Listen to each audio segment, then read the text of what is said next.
नमस्कार, मी पूजा. परिपूर्ण स्वादमध्ये आपलं मनापासून स्वागत. आज आपण करणार आहोत अप्रतिम चवीची कैरीची कढी किंवा कैरीचं सार. कोकणात प्रत्येक घराघरात कैरीची कढी केली जाते. चवीला अप्रतिम लागते. रोजचा वरण भात, आमटी भात खाऊन कंटाळा आला असेल, आजारपणामुळे जिभेची चव गेली असेल, अशा वेळी तुम्ही ही कैरीची कढी करू शकता. नक्कीच 4 घास जास्ती खाल.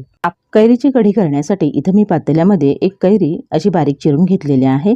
आधी मी कैरी स्वच्छ धुवून घेतली, नंतर सालं काढून अशी पातळ चिरून घेतलेली आहे. बघा, कढीसाठी कैरी घेताना ती ताजीच घ्यायची आहे. आणि एक मध्यम आकाराची इथं मी कैरी घेतलेली आहे. रायवळ आंब्याची कैरी आहे. कैरी खूप जास्त आंबट नाही आहे म्हणून मी अख्खी कैरी घेतलेली आहे. अर्थात कढी जशी तुम्हाला कमी आंबट किंवा कमी जास्ती करायची असेल त्यानुसार कैरीचं प्रमाण घ्यायचं आहे. कैरीच्या फोडी बुडतील एवढंच यामध्ये पाणी घालून आपण हे पातेलं गॅसवर ठेवून फक्त कैरी मऊ करून घ्यायची आहे. खूप जास्त शिजवायची नाही आहे. 1 मिनिटभरामध्येच कैरी छान मऊ होते. यानंतर कढीसाठी लागणारं वाटण तयार करूया. त्यासाठी इथं मी मिक्सरच्या भांड्यामध्ये ओलं खोबरे घेतलेलं आहे. बघा, मी अशा पातळ उभ्या शेडी करून घेतलेल्या आहेत. मिक्सर हेवी बॅटचा आहे म्हणून खोबरं सहज वाटलं जातं. तुम्ही खोबरं खोवून घेतलं तरीही चालेल.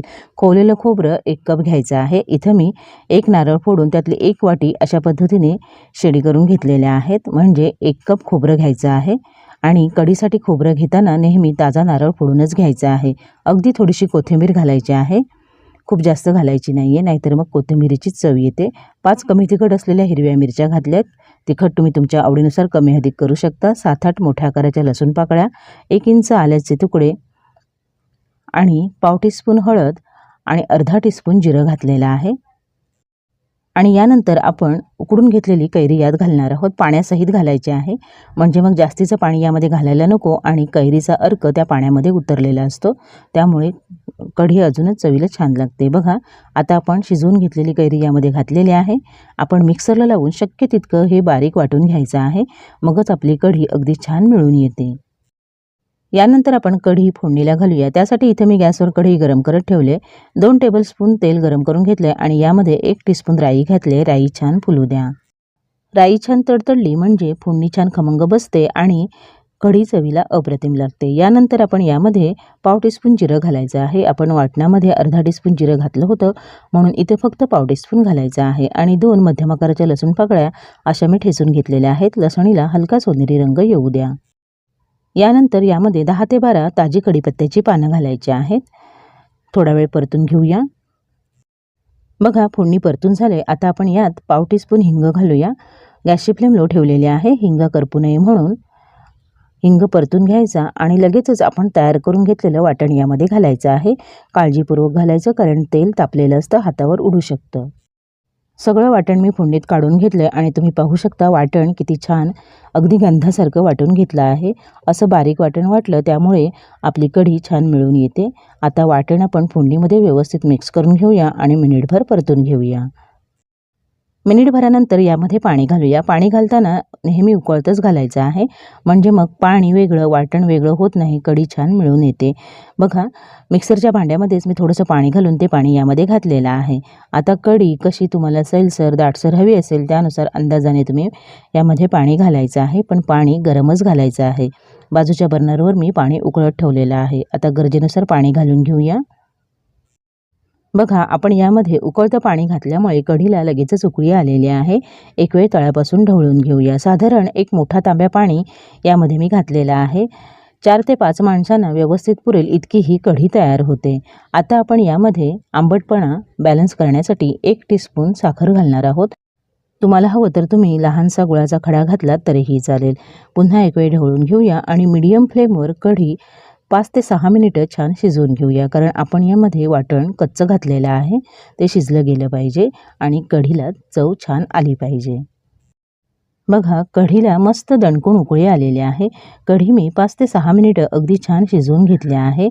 बघा, कढीला रंग देखील सुरेख आला आहे आणि घमघमाट इतका सुटला आहे की लगेचच जेवायला बसू वाटतंय. बघा, आणि कढीचा दाटसरपणा बघू शकता. आपण यामध्ये कसलंही पीठ घातलेलं नाही आहे, फक्त वाटण घालून कढी तयार केलेली आहे. तरीही ती छान मिळून आलेली आहे. आपली कढी अजिबात फुटलेली नाही आहे. वाटण वेगळं पाणी वेगळं झालेलं नाही आहे. अशी मस्त एकसंध दाटसर कढी करण्यासाठी संपूर्ण व्हिडिओ बघा. आता आपण गॅस बंद केलेला आहे। अजूनपर्यंत आपण यामध्ये मीठ घातलं नव्हतं। गॅस बंद करूनच मीठ घालायचं आहे, म्हणजे मग आपली कढी फुटत नाही। कढी गरम आहे त्यामुळे मीठ पटकन विरघळलं जातं। फक्त मिक्स करून घ्यायचं आहे, एक वेळ ढवळून घ्यायचं आणि आपली गरम गरम कैरीची कढी किंवा कैरीचं सार सर्विंगसाठी तयार आहे। बघा किती दाटसर आहे। थोडंसं गार झाल्यानंतर अजून दाटसरपणा येईल। आता आपण गरम गरम कढी सर्व करूया।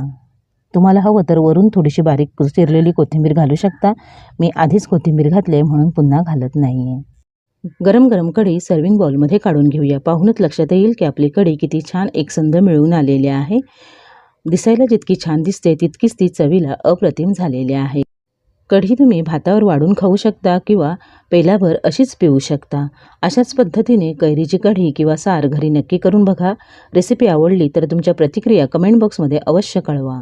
आज आपण करणार आहोत मस्त चटपटीत अप्रतिम चवीची कैरीची चटणी। करवंदाचा किंवा कैरीचा सीझन असेपर्यंत कोकणात 90% घरांमध्ये ही चटणी बनतेच। खोबरं किसलेलं असेल तर तुम्ही ही कैरीची चटणी फक्त मिनिटभरात करू शकता। जेवताना पानाची शोभा तर वाढवतेच, शिवाय जिभेला चव आणते। या चटणीसोबत तुम्ही भाकरी चपाती खाऊ शकता किंवा वरण भातासोबत देखील सर्व करू शकता। चला तर मग आजच्या साध्या सोप्या रेसिपीला सुरुवात करूया।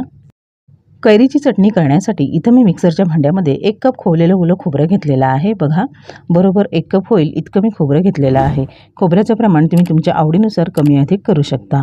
यानंतर आपण यामध्ये कैरी घालणार आहोत। इथं मी एक मध्यम आकाराची ताजी कैरी घेतलेली आहे आणि कैरी आधी स्वच्छ धुवून घेतली, नंतर सालं काढून घेतली आणि अशा फोडी करून घेतलेल्या आहेत। चटणी जशी तुम्हाला आंबट किंवा कमी आंबट आवडत असेल त्यानुसार तुम्ही कैरीचं प्रमाण घालू शकता।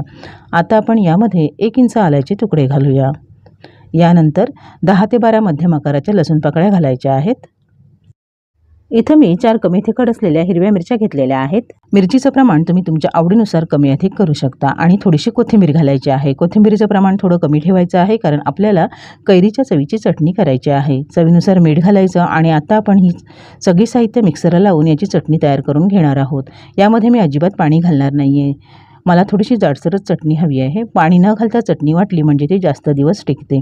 तुम्ही तुमच्या आवडीनुसार जर चटणी तुम्हाला सैलसर हवी असेल तर थोडंसं पाणी घालून चटणी वाटून घेऊ शकता। तुम्ही पाहू शकता यामध्ये मी अजिबात पाणी न घालता अशी चटणी वाटून घेतलेली आहे। चटणी ना जास्ती बारीक आहे ना जास्ती जाडसर आहे।